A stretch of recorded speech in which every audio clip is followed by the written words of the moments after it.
सच्चिदानन्दरूपाय विश्वोत्पत्त्यादिहेतवे तापत्रयविनाशाय श्रीकृष्णाय वयं नमः। यं प्रव्रजन्तमनुपेतमपेतकृत्यं द्वैपायनो विरहकातराजुहाव पुत्रेति तन्मयतया तरवोऽभिनेदुस्तं सर्वभूतहृदयं मुनिमानतोऽस्मि। मनोजवं मारुततुल्यवेगं जितेन्द्रियं बुद्धिमतां वरिष्ठं वातात्मजं वानरयूथमुख्यं श्रीरामदूतं शरणं प्रपद्ये। श्री रुक्मिणी माता की।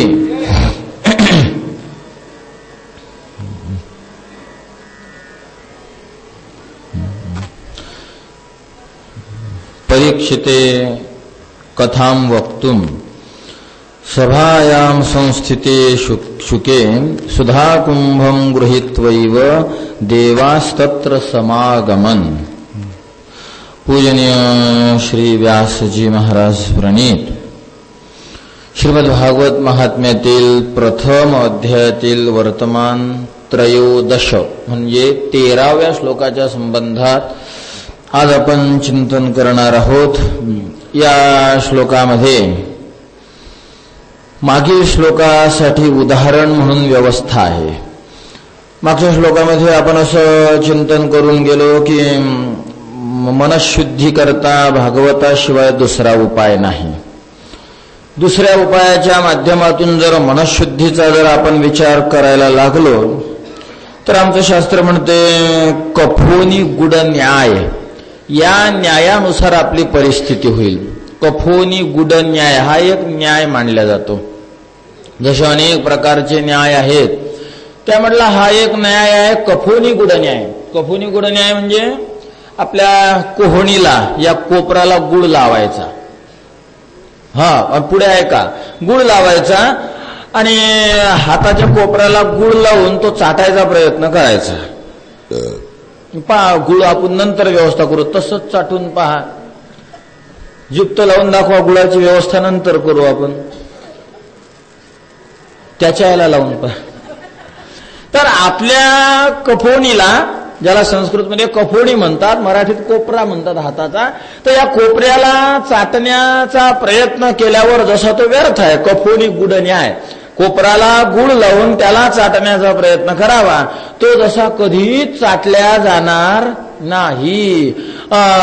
मग तसं भागवत सोडून दुसऱ्या उपायानं मनाची शांती होणार नाही। कफोनी गुड न्याय, कोपराला लावलेला गुळ चाटणं जसं अशक्य आहे त्या पद्धतीनं भागवत सोडून दुसऱ्या उपायाने मनाला आपलंसं करणं व्यर्थपण आहे। एक प्रमाण न्यायकाराने दिलं, सरोवरे प्रतितम पतितम प्रतिबिंबम वीक्ष कफोनी गुड न्यायेन चंद्रग्रहणाय प्रयतते शिशुः। लहान मुलगा सरावाच्या तलावाच्या कडेनं उभा आहे, पौर्णिमेची रात्र आहे आणि सूर्योदय झाला, 10, 11, 12 वाजले। काहीतरी निमित्तानं सरोवराच्या काठावर हे सगळेजण त्या बाळाला घेऊन गेले। काठावर बाळ उभा आहे, चंद्र पूर्ण माथ्यावर असल्यामुळे पूर्णतः त्या याच्यात पडला, तलावात पडला, किंवा भांड्यातही चंद्र यायला काय अडचण आहे, व्यवस्थित आला तर भांड्यामध्ये चंद्रबिंब दिसायला लागलं आणि बाळ लागलं रडायला। बाबा बाबा काय, एकतर लहान मुलाचं असं गणित आहे, 5 मिनिट ते फक्त ॲच म्हणत राहत, सांगत नाही। बाबा बाबा काय, अरे बाबा बाबा काय, सांगायचा काही पत्ता नुसतं करतं। मग एक ठेवून दिल्यावर त्याने सांगितलं की मला या पातेल्यात जे पांढरं पांढरं गोल दिसून राहिलं तो छान लाडू आहे वाटते आणि तो लाडू मला हवाय। बाबा म्हणले अरे बाबा तो चंद्र आहे, तो कसा काय तुला शक्य आहे? मग जसं त्या चंद्राकरता केलेले प्रयत्न हे व्यर्थ आहेत तसं भागवत सोडून दुसऱ्या उपायाने मनाला आपलंसं करणं हेही व्यर्थ आहे. याला कफोनी गुड न्याय म्हणतात. जसं कोपराचा गुळ चाटता येणार नाही, तलाव सरोवर पातेल्यामध्ये पडलेलं चंद्राचं बिंब जसं आपल्याला ग्रहण करता येणार नाही, तसं भागवत सोडून इतर उपायांच्या द्वारा मनाला आपलंसं करणं ही शक्य नाही. तुम्ही म्हणाला, हो महाराज काय बोलता तुम्हीच काल असंशयम महाबाहो मनो दुर्निग्रहम चरम अभ्यासेन तू कौंतेय वैराग्येन च गृह्यते 35वा श्लोक 3रा अध्यायाचा सामान्यतः असावा. तर हे तुम्ही उपाय तुमच्या मुखाने काल सांगितले की वैराग्य, अभ्यास, चित्तरूपी नदीला 2 प्रवाह, एकीला सुकवा एकीला वाढवा. कालचं कथन काय आहे? मग त्याचं एकतर उत्तर असं आहे की भागवतासारखे दुसरे उपाय नाही. आणि दुसरा उपाय असा आहे, आताच्या काळामध्ये दुसरा उपाय नाही. सांगा, कोण अभ्यास करण्याच्या क्वालिटीतला आहे दीर्घकाल? वाटतं कोणाला करल? नाही. अखंड परमार्थ होईल आपल्याच्याने? नाही. उलट अखंड परमार्थाच्या जर आपण प्रापंचिक लोकांच्या समोर गोष्टी केल्या, आपण सगळे व्यवस्थित आहोत, आपल्या मनात प्रपंच असेल तेवढाच, पण ईश्वरानं आपला शरीर तरी प्रपंचातून मोकळं केलेलं आहे. शरीर तरी आपण मूर्ख असू तर आपण मनात घेऊन बसू, तो आपला वेडेपणा, पण वरून आपले शरीर मोकळे आहेत. तर आपण जर गावात जाऊन गोष्टी करायला लागलो, लोकांना सांगायला लागलो की अखंड परमार्थ करा, आशुक्ते हे उठल्यापासून झोपेपर्यंत परमार्थ करा. काल आपण बोलून गेलो ते श्रुतीच्या संबंधात. प्रत्यम प्रतिक्षणम आसेवित, प्रत्येक क्षणाला प्रत्येक दिवशी अखंड परमार्थ करत राहा. मग त्या लोकांचं एक उदाहरण तयार आहे. पहा, ते म्हणतात तुम्हाला माहित आहे काय, एकदा नारदाने विचारलं की तुमचा सगळ्यात मोठा भक्त कोण? अखंड परमार्थाच्या विरोधातलं उदाहरण देतो, कुठं आहे काही माहित नाही. नारदाने भगवंताला विचारलं तुमचा सगळ्यात मोठा भक्त कोण? भगवंता नारदाला असं वाटलं आपण असं विचारता बरोबर भगवंत म्हणतील तू. अखंड नारायण नारायण अबाध गती, कोणी अडवू शकत नाही. मनोजव गती, मनाच्या वेगानं, जव म्हणजे गती, मनोजव, मनोजव मारुत तुल्य वेगम, याचा अर्थ मनाच्या गतीने धावणारे. मन जव म्हणजे गती, मनाची जी गती ती गती. मनोजव गती नारदांनाही प्राप्त आहे. डोळे लावले, नारायण म्हटलं, वैकुंठ म्हटलं, बुंकनी तिथं चालले जातात. तर हे नारदामध्येही शक्ती आहे. नारदाला वाटलं भक्तीच्या बळावर एवढा मोठा मी, माझे शिष्यही साधे नाहीत, सगळे व्हीआयपी आहे. ध्रुव, प्रल्हाद यांना कोणी उपदेश केला? मीच केलेला आहे. संदीपनी ऋषीची माता, काय तिचं नाव, पौर्णिमाशी, नारदांची शिष्य आहे. संदीपानी भगवान श्रीकृष्णांच्या गुरुची आई नारदांची शिष्य आहे. माझे शिष्य काय लहान लहान आहे? माझे शिष्य सुद्धा लाजवतील एवढे महान भगवत भक्त आहेत. नारदांना वाटलं बस आपण भक्त जर म्हटलं असं की तुमचा मोठा भक्त कोण, थोडं हे करते, मोठा भक्त कोण, तर लगेच माझ्याकडे बोट दाखवल्या जाईल. नारदांना वाटलं, भगवंताला विचारलं प्रभू तुमचा सगळ्यात मोठा भक्त कोण आहे? भगवंत 2 मिनिट थांबले, विचार करायला लागले. नारदांना वाटलं विचार करत असेल माझ्या पराक्रमांचा, कुठं मी काय केलं, मी किती साधना केली, आणि विचार करून मग आपल्याला सांगणार आहे. महाराज विचार केला भगवंतानी, आणि शेवटी भगवंतानी निकाल लावला.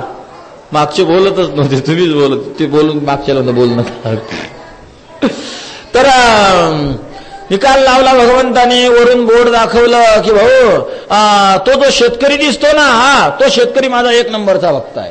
नारद म्हटला हा शेतकरी आहे. नारदाने त्याचा पाठलाग केला, अनुगमन केलं त्याचं, आणि माग माग माग माग फिरायला लागले. आणि पाहला हा कित्येक देवाचंच नामस्मरण करतो दिवसभर, काम धंदा हे ते, आणि बस सकाळी नांगर उचलायचा असला की जोर लागायचं, हे रामा म्हणून खांद्यावर घ्यायचा.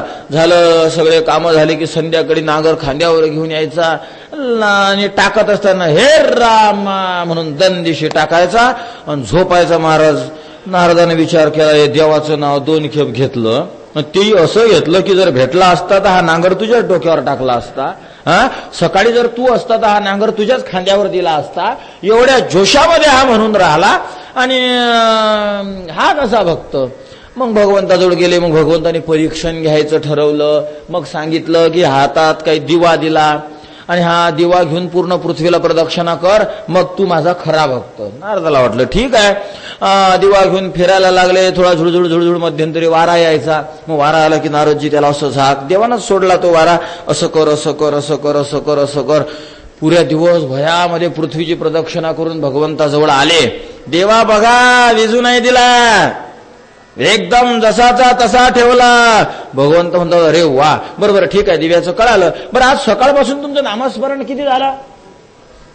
नारद म्हणले हो गड्या, नामस्मरण नाही झालं बा, हा दिवाच पाहत बसलो तुमचा बास. मग कामामध्ये मला तो शेतकरी आठवतो, हा विशेष आहे. तुम्हाला एक दिवस एक काम दिलं तर तुम्ही आठवत नाही. मग नारदांचा भ्रमनिवृत्त झाला आणि नारदजी त्या शेतकऱ्याला मोठा भक्त मानायला लागले. आता ही झाली कथा. पण महाराज ही कथा अखंड परमार्थाच्या विरोधात आहे. जिभेला तुला काय धंदा, घडीभर भज गोविंदा गोविंदा, कोणतरी आहे केलेलं. मग जिभेला काय धंदा आहे? नांगर तुम्ही धरत आहात तर जिभेने धरता का? तुम्ही शेतातले कामं करता जिभेने करता का? तुम्ही स्वयंपाक करता तर जिभेने करता का? ओ बाबा त्यांना सांगा ना. जय हरी.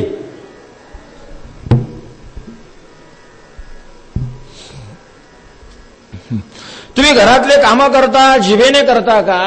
तुम्ही काही काम जर करत असाल, चुलीवर चहा ठेवला तो जिभेने करता का? तो चहा केल्यानंतर तुम्ही पेता तो का जिभेने पेता? जिभेनेच पेता आहे ना. तुम्ही एकमेकीशी भांडता का जिभेनं? नाही, जिभेनंच भांडतात. तुम्ही कोणतंही जर काम करत असले तर ते का जिभेनं करावं लागतं का? बरेचसे काम करू द्या. जिभेला तुला काय धंदा? जिभेला काय काम आहे? जिभेला काय आहे? प्रतिश्वास सविश्वास राम वद दिने दिने को विश्वास पुनश्वास आगमिष्यती वानवा. प्रतिश्वास सविश्वास राम वद दिने दिने. आमचे नारद मुनी म्हणतात को विश्वास पुनश्वास आगमिष्यती वानवा. आत गेलेला श्वास बाहेर येईल याची गॅरंटी आहे का? म्हणून प्रतिश्वास, प्रत्येक श्वासाला सविश्वास प्रेमपूर्वक आदराने भगवंताचं नामचिंतन करा. एक न्याय सांगितला जातो महाराज. अकालो नास्ति धर्मस्य जीविते चांचल्ये सती. अकालो नास्ति, धर्माला कधीही वेळ अवेळ नाही. कामात धंद्यात म्हणता येणार नाही. अखंड परमार्थ करत राहा. का? म्हणे जीविते चांचल्ये सती. आपलं जीवन अत्यंत चंचल आहे. एक महाभारतातलं उदाहरण सांगितलं जातं. एक ब्राह्मण धर्मराजाला दान मागायला आला. धर्मराजींच्या समोर उभा राहिला. महाराज माझ्या मुलाचा उद्याला विवाह आहे आणि सोनं जर तुम्ही आज मला थोडंफार काही दिलं, मी अलंकार रात्री तयार करून माझ्या सुनेला घालेल. धर्मराज म्हटलेकडे आजचं सगळं संपलं, उद्याला ये, आम्ही तुला सोनं नाही डायरेक्ट अलंकारच देऊ, इथून ने आणि सुनेच्या गळ्यात घाल. ठीक आहे असं म्हटला आणि तो निघाला. तिकून भीम महाराज येत होते. येता येता त्या नगरीतला असा नियम होता, काही जर आश्चर्य घडलं की एक घंटा लावलेला होता धर्मनगरीमध्ये. आणि कोणाला काही विशेष दिसलं की ज्याची नोंद गिनीज बुकाने घ्यावी असं जर काही दिसलं तर त्याने तो घंटा वाजवायचा. एकदा एक आश्चर्य, एकदा घंटा वाजवायचा. महाराज भीमदा, तो ब्राह्मण आला, थोडा चेहरा पडलेलाच होता. भीमदादाने ब्राह्मणाला नमस्कार केला. विचार कुणीकडे चालला? देवता. चाललो घरी. कुठे गेला होता? दादांकडं. कशासाठी गेला होता? सुवर्ण मागायचं होतं, उद्या मुलाचा विवाह आहे, सुनेसाठी ते मी नेणार होतो. बरं मग दाखवा ना सोनं. दादाने काय काय दिलं? कारण देणार हे तर पक्क होतं. माझे दादा कसे नाही म्हणतील? ओ नाही, दादा म्हटले उद्या सकाळी या. काय? दादा उद्या सकाळी यायचं म्हटले. असं? बरं बरं. तो घंटा होताच. एक आश्चर्य घटले की एकदा घंटा वाजवायचा. भीमदादाने तो घंटा दोन्ही हाताने धरला आणि धनाढन धनाढन धनाढन वाजवणं सुरू केला. ब्राह्मणाला कळा नाही एवढं काय करू राहिलं. त्यानं धोतर धरलं, तो गेला घरी पळून. कोण अडवेल? महाराज भीमदादा आहे, राजाचा भाऊ आहे. पण मुळात भीमदादाचं वजन राजावरही आहे. भीमदादा म्हणजे काय, सगळा खेळच अवघड होता. त्यामुळे भीमदाला सगळे भ्यायचे अडवलं नाही कोणा. जाऊन दादाला सांगितलं, धर्मराज महाराजांना सांगितलं. धर्मराज महाराज आले. का रे भीमा, काय करून राहिला? खूप मोठं आश्चर्य घडलं. कारण एवढं मोठं आश्चर्य घडलं की तू एवढ्या वेळेत घंटा वाजवावा? हो दादा, एवढंच मोठं घडलं. काय घडलं जरा सांगशील का? हो सांगतो ना म्हणे. काय घडलं सांग बरं. म्हणे आमच्या दादाला सकाळपर्यंत जगण्याची गॅरंटी आहे. ब्राह्मणाला आमचे दादा म्हटले की उद्या सकाळी तू ये मी तुला सकाळी सोनं देईल. आमच्या दादाला सकाळपर्यंत जगण्याची गॅरंटी आहे. आणि खरं सांगा, या मृत्यू लोकामध्ये जगण्याच्या गॅरंटी एवढं दुसरं मोठं आश्चर्य कोणतं आहे? कोणतं आहे आश्चर्य सांगा? कोणी म्हणू शकेल असं की मी सकाळपर्यंत जगू शकेल? म्हणत असेल तो त्याचा मूर्खपणा आहे, आणि मूर्खांशी आम्हाला बोलायचं नाही. मला खरं सांगा, कोण गॅरंटी देऊ शकेल अशी की मी सकाळपर्यंत जगू शकेल? भीमदादानी एवढा घंटा वाजून जीविताची चंचलता सांगितली. अखंड परमार्थ करत राहावा. का? जीवित चंचल आहे म्हणून. जीवनाची गॅरंटी नाही. कशा करता आपण विषय देत होतो, हा विषय बोलत होतो की भागवतासारखा दुसरा उपाय नाही मनाला थांबवण्याचा, मनाची चंचलता थांबवून भगवंताकडे त्याला उन्मुख करण्याचा दुसरा उपाय नाही. महाराज, भागवत एवढं सोपं आहे, काहीच करावं लागत नाही. सांगणाऱ्यांना तरी चिंतन बिंतन आहेत, ऐकणारे खूप नशीबवान आहेत. बस निवांत बसायचं, आकंठ भागवताचं रसपान करायचं. आता आपलं थोडं विस्तार चिंतन चालतं, पण बऱ्याच ठिकाणी आता कथा 7 दिवसामध्ये सांगितली जाते, 7 दिवसामध्ये. आणि काही काही परंपरेनं सांगणारे जे आहेत ते तर अगदी 7 दिवसामध्ये होतं ते होतच. आपल्या महाराष्ट्रामध्ये एवढीशी भागवताची परंपरा नसल्यामुळं येथील विद्वान त्याला पूर्णतः हात लावतील असं नाही. पण जे युपी इकडले जे आहेत त्यांना त्यांचं खूप चालतं क्रमानं. तर ते जरी गायन बियन करत राहिले तरी पूर्ण भागवताला स्पर्श करणार, थोडा थोडा थोडा थोडा थोडा थोडा तरी टच करणार. नशीबवान आहे आपण, आपल्याला सहज ऐकायला मिळतं. मनही किती स्थिर होतं त्या ठिकाणी. तर भागवताला सोडून दुसरा उपाय मनशुद्धी करता नाही. आणि जर तुम्ही प्रयत्न केला तर भागवत ऐकण्याचा, मग आम्ही भागवत ऐकू, तर आमचं भागवतच म्हणते जन्मांतरे भवेत पुण्यम तस्माद भागवतम तदा भागवतम लभेत. अनेक जन्मामध्ये जर तुम्ही पुण्य केलेलं असेल तरच तुम्हाला भागवत मिळते ऐकायला, अन्यथा तुम्ही भागवत श्रवण नाही करू शकत. असं जर जे पुण्य नसेल तर भागवत नाही मिळत. हा, मग एखादं उदाहरण द्या बरं आम्हाला. कोणाला भागवत नाही भेटलं? सूत महाराज म्हणले ठीक आहे, त्या साध्या सुध्या माणसाचं उदाहरण देण्याऐवजी कॅबिनेटचंच उदाहरण देतो, एखाद्या मंत्र्याचंच उदाहरण देतो. तर ते उदाहरण आजच्या 13व्या श्लोकामध्ये सूत महाराज आपल्याला देणार आहेत. मोठ्या मंत्र्याचं उदाहरण देणार आहेत की कारण पुण्य एका अंगानं असेल पण एका अंगानं असेल असं थोडी आहे. काहींना सत्तेचं पुण्य असते पण आरोग्याचं नसते. मोठ्या मोठ्या व्यासपीठावर असून, मोठ्या मोठ्या सत्तेवर असून वेगवेगळे रोग जडलेले असतात. काही काहींचं प्राप्तीचं प्रारब्ध आहे तर भोगाचं प्रारब्ध नाही. काहींचं प्राप्तीचं प्रारब्ध एवढं दणकट आहे की ते साखर कारखान्याचे चेअरमन रोज पोतं खाल्लं तर कुणी काही म्हणणार नाही. पण डायबिटीज झालेला एक चमचा सुद्धा ते खाऊ नाही शकत. प्राप्तीचं प्रारब्ध आहे पण भोगाचं नाही. वस्तू मिळण्या इतकं पुण्य आहे पण वस्तूला भोगण्या इतकं पुण्य नाही. मुलबाळ नाही, मुलबाळ नाही, मुलबाळ नाही, मुलबाळ नाही, मुरबाळ नाही, मुरबाळ नाही, मुलबाळ नाही, मुलबाळ नाही, मुलबाळ नाही असं म्हणत होता. विवाहाला 10-12 वर्ष झाले, ईश्वराची कृपा झाली, झाला मुलगा. आणि दवाखान्यात जाता जाता ऍक्सिडेंट झालं. एक प्रारब्ध आहे आणि एक नाही. पुत्र प्राप्तीचं प्रारब्ध आहे पण पुत्र दर्शनाचं प्रारब्ध कुठं आहे? मध्येच मेला. आमच्याकडे घडलं असं, एक जण बापाला बोलला आणि त्याला बरेच दिवस झाले मुलगा नव्हता, झाला. बाप म्हणे तुला होणार नाही. आणि झाला. बापाला नाका पुढे बोट घेऊन गेला. काय तुम्ही म्हणत होते होणार नाही, पा झाला की नाही? आणि गाडीवर बसला मेवणीला घेऊन. जाता जाता गाडी पडली. मेवणी तोन त्याची गाडी खोऱ्यानं काढा लागली, अशी उपसू उपसू. पुत्र प्राप्तीचा प्रारब्ध आहे पण पुत्र दर्शनाचं प्रारब्ध नाही. प्रारब्धाचे वेगळे वेगळे अंग असतात. महाराज, तसंच एक उदाहरण आहे असं कॅबिनेट मंत्र्याचं की जो सत्तेच्या बाबतीमध्ये खूप महान आहे, खूप महान आहे, पण भागवताच्या बाबतीमध्ये पूर्ण त्यांचं मंत्रालयच, पूर्ण त्यांचं मंत्रिमंडळच फेल ठरलं. कोण आहे असा मंत्री? इंद्र. इंद्र काय सत्ता आहे महाराज त्याची. बघा ना, भगवान श्रीकृष्णावर सुद्धा आक्रमण करू शकला. फेल झालं, बिल झालं तो पुढचा विषय आहे, पण मात्र आक्रमण करू शकला. सामान्य सत्ता असेल इंद्राची? मेघांना आज्ञा देऊन काय, वज्राचा प्रहार करून काय, किती तकलीफ, नगरवासियांना किती पीडा भोगाव्या लागल्या. सत्ता किती महान आहे त्याची. पुढे भगवंतच असल्यामुळं त्याला भगवंताच्या समोर नमावं लागलं, हा विषय वेगळा. पण त्याच्या शक्तीचा आपल्याला अंदाज येईल यातून की किती महान शक्तिशाली आहे. त्या इंद्राने सगळ्या देवांना घेतलं. परीक्षिते कथा वक्तुम सभायाम संस्थिते शुके. इथं सती सप्तमी आहे. परीक्षिते कथाम वक्तुम. परीक्षित महाराजांना कथा सांगण्याकरता शुक महाराज आलेत. कसे आलेत, का आलेत, हा क्रम सगळ्यांना माहित आहे. परीक्षितींना कलीला थांबवण्याकरता परीक्षिती महाराज गेलेत. कलीने विनंती केल्यानंतर त्याला काही 4-5 ठिकाणं दिले. 5 ठिकाणाबदले जे 4 ठिकाणं आहेत त्या 4 ठिकाणांमध्ये साधू लोक येत नसतात. जुगार खेळायला साधू जात नाही, वेश्यागमन करायला साधू जात नाही, कसाईखानामध्ये हत्तीमध्ये साधू जात नाही. मग असं ठिकाण द्या की ज्या ठिकाणी साधूचंही आकर्षण होईल. मग असं ठिकाण दिलं सोनं. सोन्यामध्ये साधूचंही लक्ष असते. तुम्ही पहा आता गल्लीनं फिर आमचे साधू कानात कुंडल घालून फिरून राहिले. सोन्याचं भेटणं तर पितळाचं करून राहिले.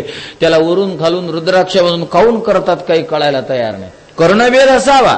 माणसाच्या कानाला जर छिद्र नसेल तर तो कोण्याही धर्मकार्याचा अधिकारी होत नाही. अगदी साधा सत्यनारायण जरी घरात घालायचा असेल आणि ज्याच्या कानाला छिद्र नाही तो पूजेला चालतच नाही, तो हिंदूच मानला जात नाही. कर्णवेध हा एक संस्कार आहे आणि कानाला छिद्र जरी पाडलेलं असेल तर तो कर्णवेध संस्कार झाला. मग तुम्ही पूजेचे अधिकारी झाले.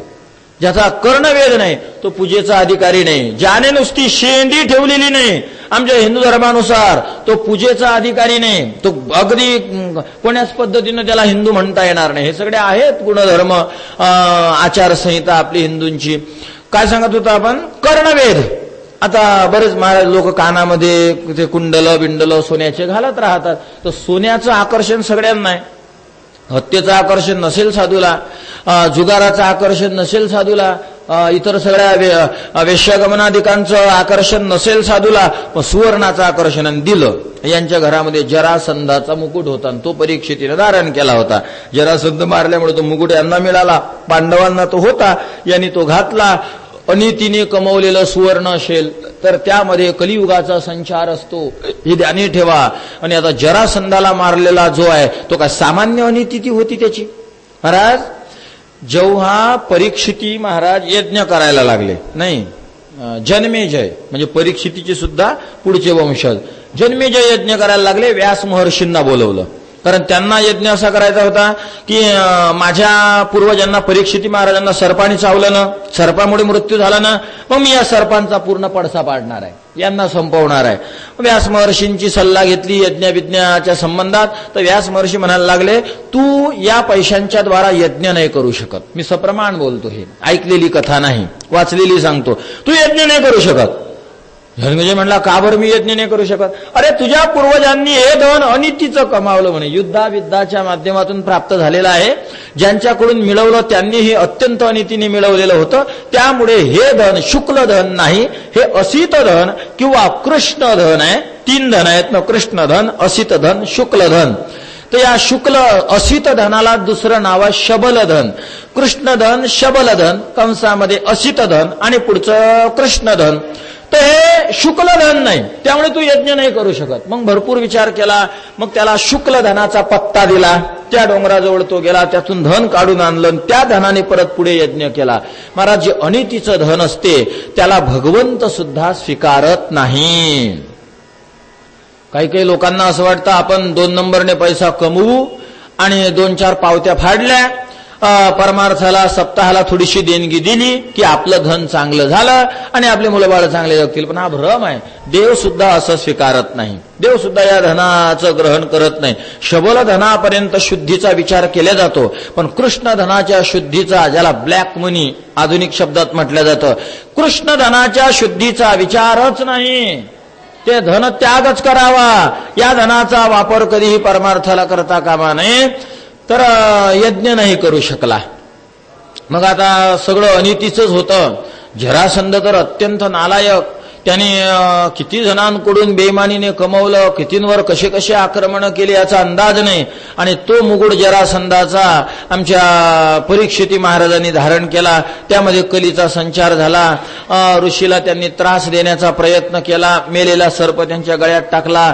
त्यांचा मुलगा आला, मुलाने शाप दिला आणि शाप दिल्यानंतर एक सुमुखी मला वाटतं त्याचं नाव बरोबर आठवत नाही, त्या शिष्याला महाराजांनी सांगितलं की माझ्या मुलाचा शाप झाला असं परीक्षितीला जाऊन सांग.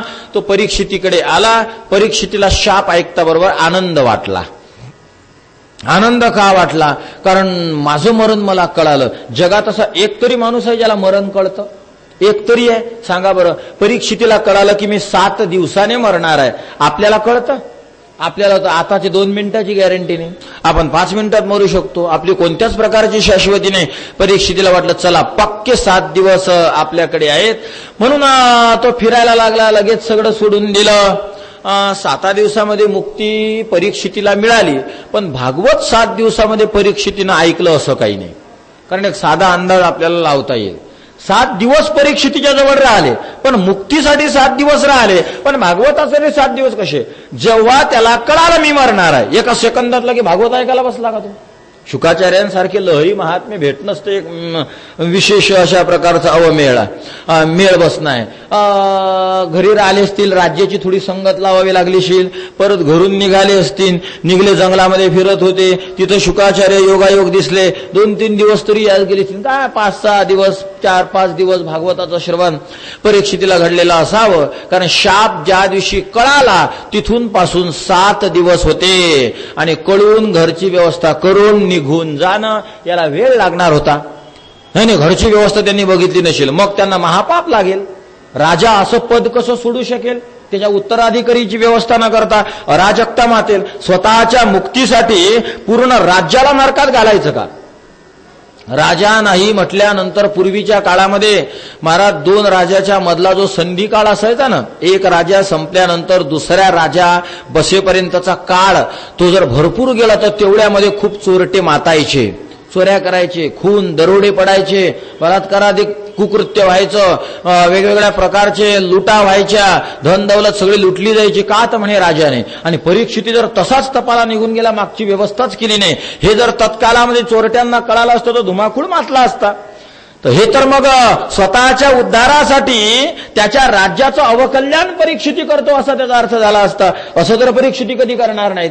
परीक्षितीने व्यवस्था लावूनच मग गेलेले असतील. कोणताही शहाणा राजा असं नाही करणार, एकदम उठून चालला गेला पळत. व आज मानवीय कायद्याची रचना सुद्धा अशी नाही. जर कोणाला पद सोडायचं असेल, केंद्रातला सोडायचं असेल तर राष्ट्रपतीकडे त्याला आपला राजीनामा द्यावा लागतो. आणि जर राज्यातल्या मंत्र्याला द्यायचं असेल तर त्याला राज्यपालाकडे जावं लागतं, सांगावं लागतं मी हे मंत्रीपद सोडतो. आमच्या खेड्यातल्या बुड्या राजीरामा म्हणतात. आमच्या सरपंचानं आज राजीरामा द्याला म्हणे. मला काही कळालं, म्हणलं आजी हा राजीरामा काय? अरे त्यानं सोडून दिली नोकरी, राजीरामा द्याला. म्हणलं हा राजीनामा, मी राजी आहे असं जाहीर करणं हे पद सोडण्याकरता. तर राजीनामा द्यावा लागतो, मानव निर्मित आहे. त्या काळामध्ये दैवी राज्य चालायचं. परीक्षिती देवासारखे राजे होते. तत्काळातली प्रजाही खूप छान होती. हा कसं असं तसं राज्य सोडेल, व्यवस्था करून गेलेला असेल. आणि महाराज परीक्षितीचं काही कर्म, परीक्षितीचं काही नशीब. शुकाचार्यांचं दर्शन परीक्षितीला झालं.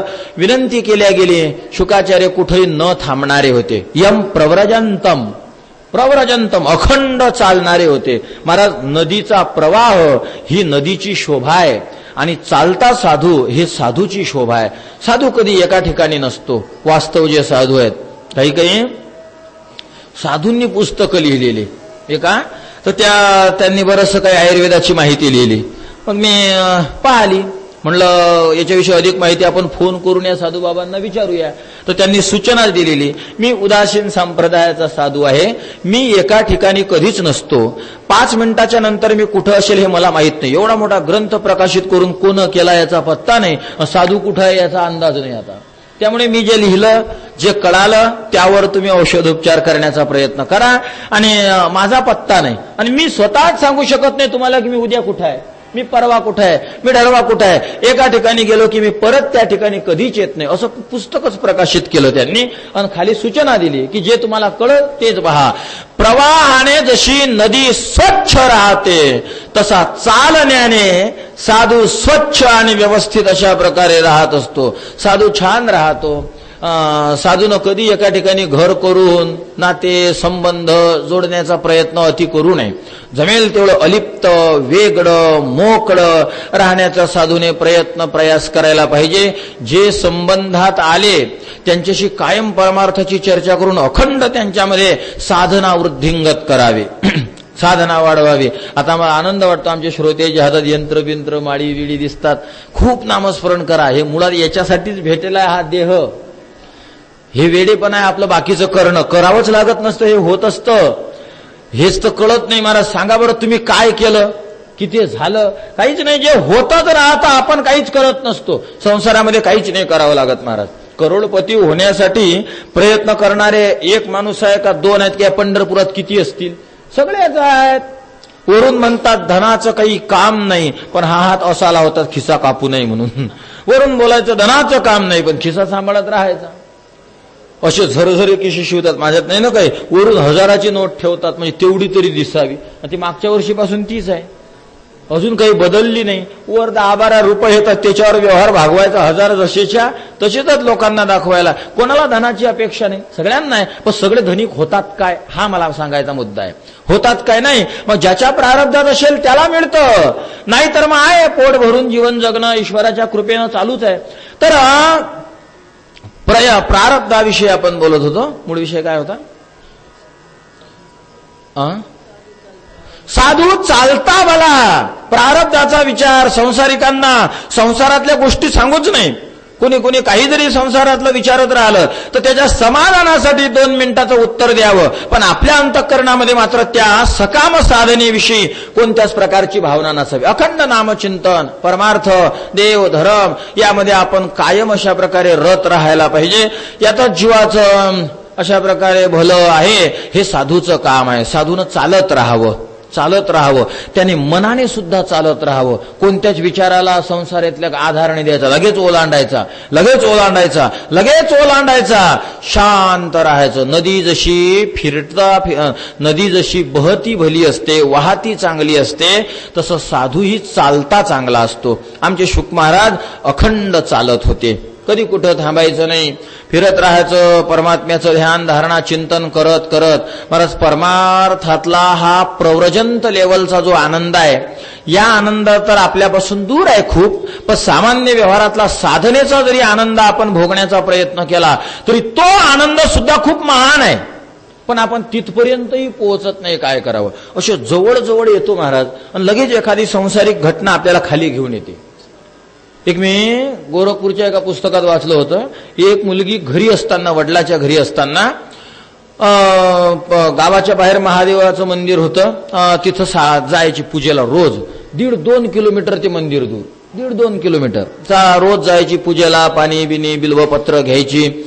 मग तिला भीती वाटायला लागली. एक तर मुलगीची जात आणि त्यात वय पण लहान, काही जास्त नव्हतं, 10-12 वर्ष. 1-2 दिवस भाऊ आला संघ, बहीण आली संघ. परत कोण फिरायला रिकामा यायच्या संघ.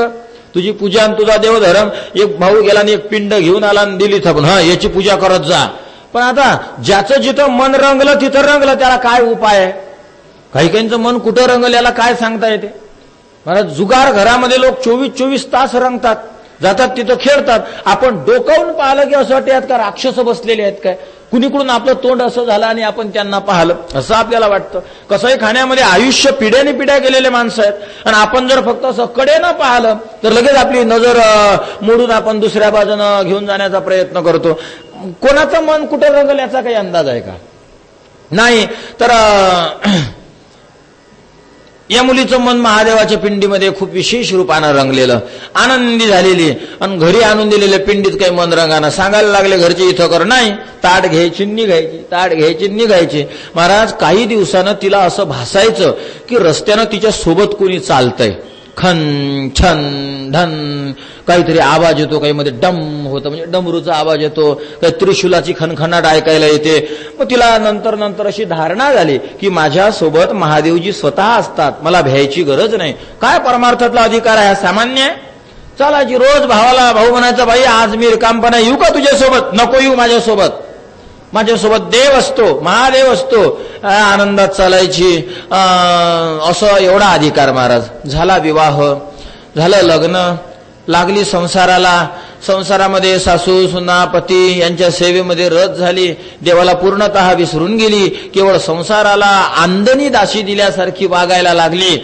आणि महाराज ते छन बंद झालं, ढमढम बंद झालं, सगळं बंद झालं, पूजा बंद झाली.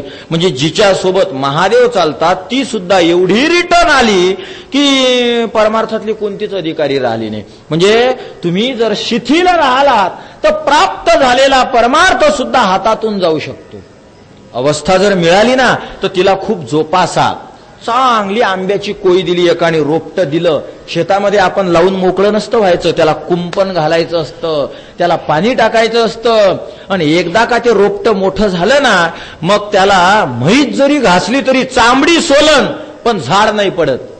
जोपर्यंत रोपटा आहे ना तोपर्यंत एक बकरी जरी आली, नुसती शेडी मेंढी, तोंडात जर पान धरलं, खत दिशी हासळा मारला तर मुळासगट झाड उपटून घेते. मुळासगट काहीच नाही ठेवत. मुळा खोळा कोय बी आंब्याच्या झाडाची पूर्ण उपटून घेईल.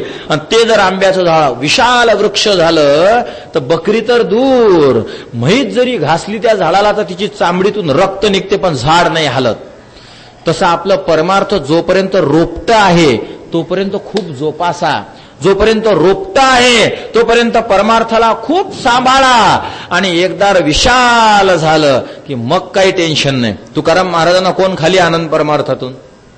जाऊ तू माते न करी सायास, आम्ही विष्णुदास तैसे न हो. महाराज तुकोबारायांकडे एक वेश्या गेली, स्वतः होऊन गेली, तरी महाराज म्हणतात आम्ही विष्णुदास तैसे न हो. आताच्या काळातल्या साधूला फिरवण्यासाठी विश्वामित्राची साधना मोडायला मेनका आलती, शुकाचार्यांची साधना मोडायलाही अप्सरा वगैरे स्वर्गातील आल्या होत्या, तुकोबारांची साधना मोडायलाही मेनकाच म्हणा इहलोकातील वेश्या आली होती. या काळातली साधना मोडायसाठी साधकाची ना वेश्या पाहिजे ना मेनका पाहिजे. मी म्हणत असतो नेहमी, तुम्ही माळ जपणाऱ्याच्या जवळ फक्त भजे काढायला सुरू केला, उलंगली त्याची साधना, राफळ लगेच पाहतो असा असा असा असा असा असा, मध्ये कोणी मध्ये एकादश आहे, बर मग वासावरच भागवू. काय करता? या काळातली साधना मोडायसाठी, पूर्वीच्या काळातल्या साधू संतांच्या साधना मोडायला जे इंद्रादिकांना विपुल प्रयत्न करावे लागले ते करण्याची गरज नाही. सहज साधना या युगातील मोडून जातात महाराज. आणि कशासाठी हे करत राहायचं? त्या मुलीची साधना मोडली. मी कशासाठी सांगतो, परमार्थामध्ये जर तुम्हाला बरं वाटायला लागलं, छान वाटायला लागलं, अंतःकरण फ्रेश व्हायला लागलं तर खुश होऊन जास्त परत संसारात उडी नाही मारायची. समजून घ्यायचं की हे रोपटं बकरी सुद्धा उपटून फेकू शकते, एक मेंढी सुद्धा नुसतं तोंडात धरलं एक पान तर कोई सेट झाला उपटू शकते. तर तुमचा माझा परमार्थ सुद्धा असाच संपू शकतो. महाराज, घाणेरड्या वृत्तीने पुरुषाशी स्त्रीचा परिचय, घाणेरड्या वृत्तीने स्त्रीशी पुरुषाचा परिचय, ह्या गोष्टी तर खूप दूर राहिल्या. बहीण म्हणून परस्त्रीचा परिचय सुद्धा परमार्थाला विघातक आहे. जास्त दादा दादा दादा दादा म्हणून सुद्धा स्त्रीचा परपुरुषाशी परिचय विघातक आहे. किती दादा आणि किती बहिणीचे विवाह झाले सांगू तुम्हाला? किती दादा आणि किती बहिणी, त्याने किती राखी पौर्णिमा साजऱ्या केल्या असतील याचा अंदाज नाही, तरी त्यांचे विवाह झाले किती सांगू तुम्हाला? पेपरनं आपण वर्षाला 10-12 उदाहरणं वाचत राहतो.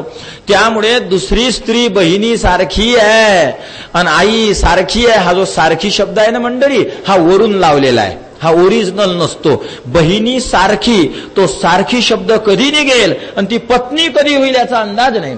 हा माझा भावा सारखा आहे, हा सारखा शब्द कधी निघेल आणि तो पती कधी होईल याचा अंदाज नाही.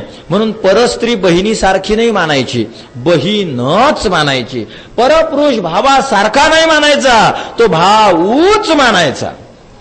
आणि तुम्हाला एक सूचना माझी, म्हणजे मी काही तुमच्या इथं जर कोणी तसे नाते पाळलेले असतील तर काही मी त्याच्या विरोधात बोलतो, तुम्हाला खरा वाटेल असं नाही. लहानपणी आम्ही थोडा गुन्हा केला, आमची एक बहीण आहे मानलेली. एक ध्यानात ठेवायचं, जर स्वतःची बहीण असेल, स्वतःचा भाऊ असेल तर मानलेल्या नात्याच्या नांदी नाही लागायचं. ही माझी मानलेली बहीण आहे आणि हा माझा मानलेला भाऊ आहे. देवाने एक जर भाऊ दिलेला असेल तोच माझा भाऊ, तोच माझा सगळं. एक बहीण जर एक जरी भावाला दिलेली असेल हीच माझी बहीण. तशी एकाच बहीणला काही करणं होईना. मानलेले नाते कुठं जोपासत बसायचे आणि कुठं सांभाळायचे. त्या नात्यानं बहिणीचं वैभव नाही, एक वेगळंच अहंकार अंतःकरणामध्ये तयार होतो. स्त्रीत्व रूपाने आपण त्या मुलीचा अहंकार धरतो, पुरुषत्व रूपाने त्या पुरुषाचा स्त्री अहंकार धरते. भाऊ रूपाने अहंकार नाही तिला. या मुलांना सुद्धा बहीण रूपाने अहंकार नसतो. एक परस्त्री ही माझा ओळख आहे, माझा परिचय आहे. त्या परिचयावरती स्त्री आणि तो पुरुष मातत राहतो. आणि मग बहीण म्हणून अहंकार, हे आमची बहीण आहे. स्वतःच्या बहिणीचा एवढ्या गर्वानं परिचय नाही देणार करून, स्वतःच्या भावाचा एवढा स्वाभिमानानं परिचय नाही देणार करून. हे नीट ध्यानात ठेवायचं. ज्याला बहीण आहे त्याने मानलेल्या बहिणीच्या जास्त नांदाल नाही, जास्त नाही म्हणजे नाहीत. आणि जिला भाऊ आहे तिने आपल्याच भावाच्या संबंधात विचार करायचा. मानलेले भाऊन बिऊ हे असले म्हणजे शिल्लक धंदे, शिल्लक कुटाने करण्याच्या प्रयत्नात पडायचं नाही. भाऊ भाऊच असतो, बहीण बहीणच असते. मानलेला दादा, मानलेली बहीण हे वेडेपणाचं लक्षण आहे सगळं. असू द्या. तर ही बिचारी परमार्थाविषयी बोलत होतो आपण. परमार्थामध्ये जर आपल्याला चांगलं वाटायला लागलं, देवाची मूर्ती पाहत फ्रेश वाटायला लागलं, आनंद वाटायला लागला, तर त्या अवस्थेला जोपासा, त्या अवस्थेला सांभाळा. परत संसारामध्ये येऊन खिळखिळे होऊ नका. अगदी प्रयत्नपूर्वक त्या अवस्थेला सांभाळण्याचा प्रयत्न करा. आता मी अधिकारी झालो, प्रवचन ऐकता ऐकता जर 2 थेंब डोळ्यातून टपकले म्हणून काही तुम्ही मुक्त नाही झाले. आणि बायांच्या डोळ्यातून अश्रू काढायला काय लागते हो? सुदामजी, बाया लगेच अशा होतात. सुदामजीचे कपडे फाटलेले होते, लगेच अधिक अशा होतात. आणि भगवंतानी त्या दाराजवळ जात असताना सुदामजीला अडवलं, त्यांचा हात लगे पदराजवळ येतो. आणि काय सुदामजीचे कपडे सगळे गाठी गाठी बांधलेल्या होत्या, हुंदका येतो. आणि सुदामजीचे पाय भगवंताने आपल्या डोळ्याच्या अश्रूंनी धुतले की ह्याचे टप टप टप टप टप टप. धुतही नाहीत, काऊन मग दिसतील कसे? धुतही नाहीत, पुसतही नाहीत हाताच्या पदरानं. का मग दुसऱ्याला दिसतील कसे? दिसणं गरजेचे आहेत ना अश्रू. रड जर तुम्हाला येत असते कथा कीर्तनामध्ये, चांगली गोष्ट आहे, अधिकाराचा विषय आहे तो. तुमचं अंतःकरण कोळ आहे असा त्याचा अर्थ होऊन राहिला. मी तुम्हाला सूचना एवढ्यासाठी देऊन राहिलो की त्या 2 थेंबामध्ये फसू नका. तुमच्या डोळ्यातून 2 अश्रूचे जर थेंब आले तर याचा अर्थ तुम्ही महान भगवत भक्त झाले आणि बस आता देव तुमच्या खिशात आला, देव तुमच्या ताब्यात आला, अशा भ्रमात राहू नका. बरेच जण आम्ही पाहिले कथा कीर्तनात बसलेले असतात. काही काही माणसं, आमचा एक शिष्य होता, तो बसायचा पुढं, नुसता आपण म्हटलं ज्ञानेश्वर महाराज की गरगर गरगर गरगर गरगर गरगर गरगर धारा, आणि आपल्याकडे पाहायचा. हात रुमाल मांडीवर आहे पण पुसत नव्हता, दिसेल कसा? पुरं कीर्तन होस तोवर अश्रू. काय की त्याचा रड बाईपेक्षाही जवळ होता बिचाराचा, होता खरंच पण खूपच रडायचा. आणि अश्रू कधीच पुसला नाही त्यानं. का बरं पुसला नाही? मग रडता रडता इकडं पाहणार, मला दिसला का, बरं मग आता दुसऱ्याला दाखवणार, मग इकडं पाहणार, मग इकडं पाहणार, मध्येच काही खुडखुड वाजलं की मागं पाहणार, बाबा तुम्ही पहा मी कसा रडून राहिलो ते. महाराज, हे रडणं जर तुमच्या डोळ्यातून 4 थेंब आले तर याचा अर्थ तुम्ही परमार्थातले अधिकारी झाले असं नाही. थेंब यायला काय लागते हो महाराज? काय लागते? कधी कधी काय होतं, वक्त्याच्या वक्तृत्वामुळे श्रोत्यांना रड येऊन जातो. सुदामजीमुळे रड येतो ना, किती सगळ्या जणी एक एकदार तरी सुदामजीमुळे रडलेल्या आहेत ना. मग आता मी तुम्हाला या सेकंदाला सुदामजीची कथा सांगतो, तुम्ही रडता का पाहू. आता सांगतो, पहा, हसल्याने पाहिजे, रडल्याच पाहिजे. सुदामजीची कथा ऐकली की तुम्ही रडता ना. माझं म्हणणं आहे तुम्हाला असं 99% की तुम्ही कथा प्रेमामुळे कमी रडता, कथा कारामुळे जास्त रडता. कथा ते वाद्य विद्य यामुळे जास्त रडता असं माझं म्हणणं आहे.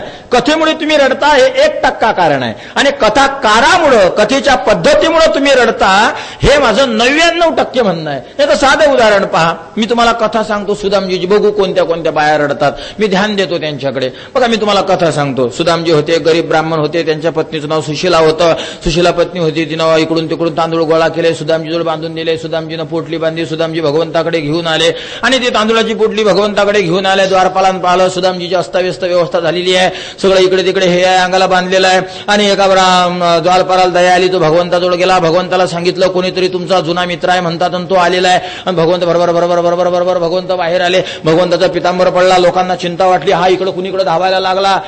सगळेजण भगवंताच्या मागं मागं. भगवंत गल्लीवर सुदामजीसाठी आले, सुदामजीला घेतलं. अरे इतक्या दिवसाने भेटला, गड्या घरामध्ये गेले, सुदामजीची पूजा. हसून राहिल्या तुम्ही तर, रडा ना. सुदामजीची कथा चालू आहे. सुदामजीला घरामध्ये घेऊन गेले, त्याची पूजा सुरू केली आणि पूजा अगदी आनंदाने झाली. भगवंताला विशेष वाटलं. भगवंतांनी नवे नवे कपडे घालायला दिली, नवे नवे कपडे घातली. सुदामजी आनंदात राहिले, दर्शनं घेतली कृष्णाच्या सर्व पत्न्यांनी.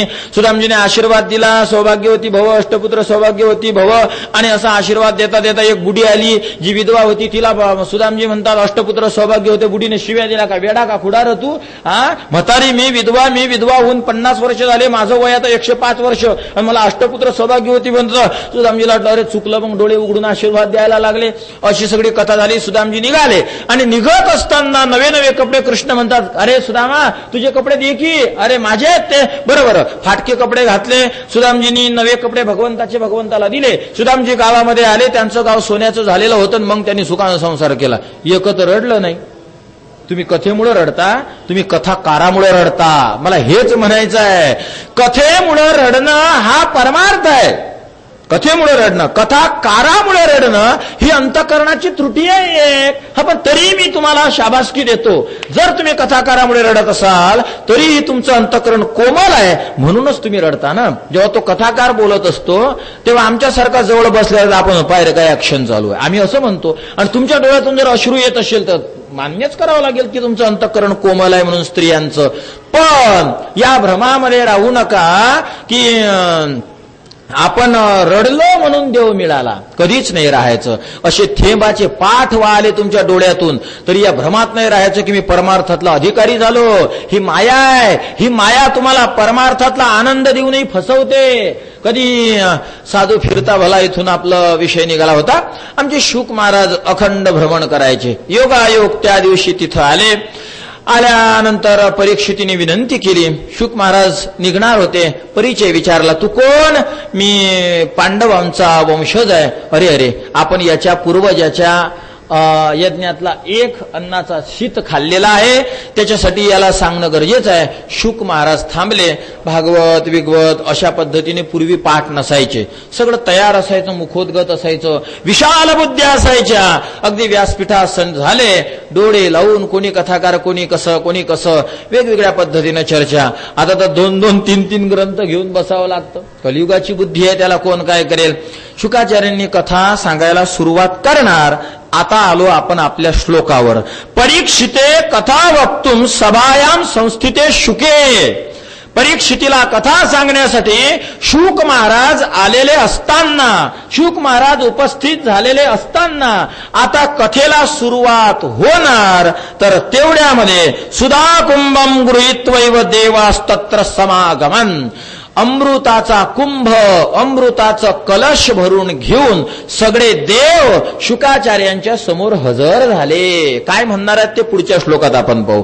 हातामध्ये अमृताचा कलश घेतला. महाराज अमृत साधा आहे. त्यांचं म्हणणं फक्त एवढंच होतं, शुकम नत्वा वदन सर्वे स्वकार्य कुशला सुरा कथा सुंदम प्रयच्छस्व गृहीत्वा येतम सुदाम इमाम सुदाम गृहीत्वा कथा सुधाम प्रयच्छस्व. प्रयच्छस्व म्हणजे बद्दल द्या. प्रयच्छती बद्दल देणे. हा अमृत तुम्ही परीक्षितीला पाजा आणि परीक्षितीला जी कथा सांगणार होते ती कथा आम्हाला सांगा या बदल्यामध्ये, असं ते म्हणणार आहेत पुढं. पण अमृत सामान्य आहे महाराज. शुकाचार्यांनी नाही म्हटलं, परीक्षितीही त्याला कबूल झाला नाही, तो पुढचा प्रश्न. पण अमृत काय सामान्य आहे? अमृतामुळे काय काय घटना घडल्या मी याची नोंद केली. अमृतासाठी घडलेल्या घटना, काय काय घडलं या अमृतामुळे, काय काय झालं. पहिलं कारण तर धन्वंतरीचं प्रगटीकरण अमृतामुळे झालं. अमृताचा कुंभ घेऊन धन्वंतरी प्रगट झाले. धन्वंतरी अमृताचा कुंभ घेऊन प्रगट झाले म्हणजे धन्वंतरी अमृतामुळे आलेत. एक अजून मोहिनीचा अवतार कशामुळे झाला? अमृतामुळे झाला. जर अमृत निघलंच नसतं, राक्षसाने आकर्षण झालंच नसतं, भगवंताला मोहिनीचं रूप धरावंच लागलं नसतं.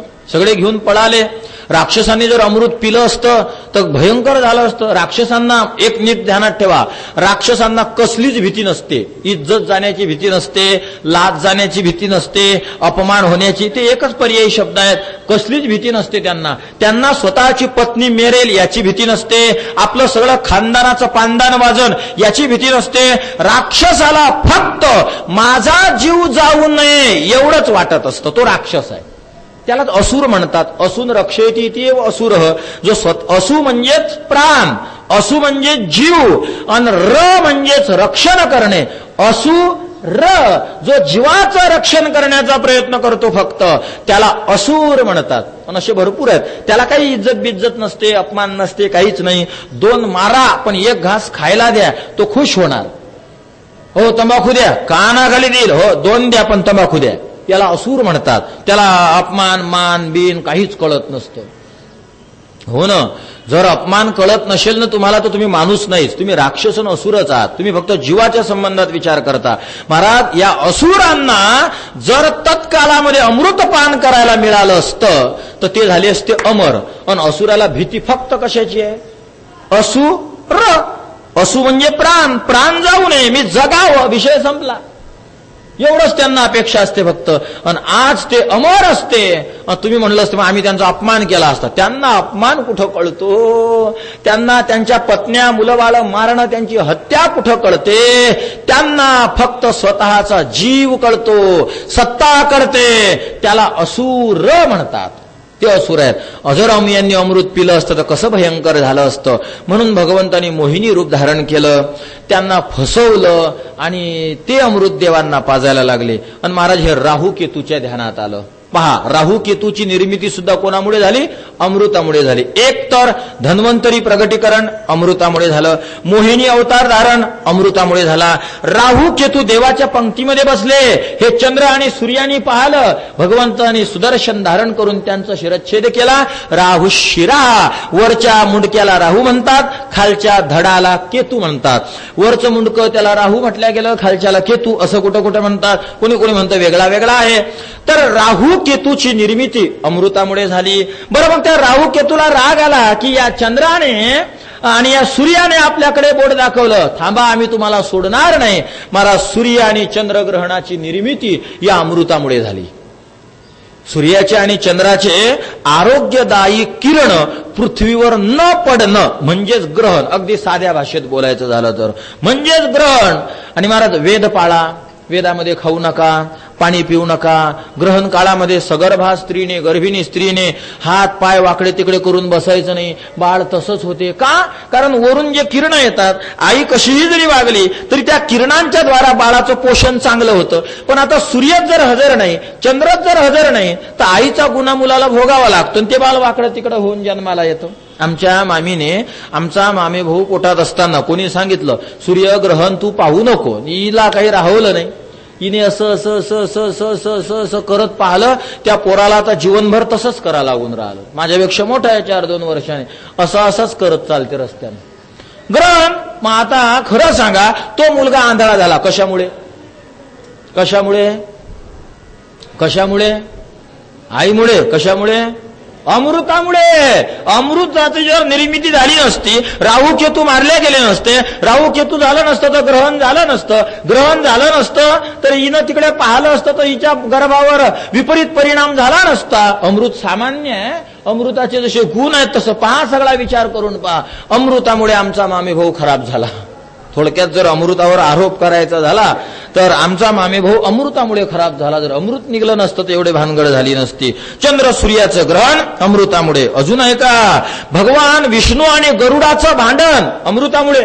चालला होता घेऊन भगवान विष्णूंनी अडवलं, दोघांचं युद्ध झालं आणि त्या युद्धामध्ये भगवान विष्णू हरले. चक्र सुद्धा गिळलं सुद्धा याने, गरुडाने. दोघांचं युद्ध झालं आणि भगवान विष्णू गरुडाला हारून म्हणतात, काय हवंय ते माग, मी तुझ्यावर प्रसन्न आहे. गरुड म्हणतो, हारला तू, मागायला मला सांगता, तूच माग, काय मागायचं ते. चतुरात शिरोमणी, भगवंताने लगेच मागणी केली. असं का?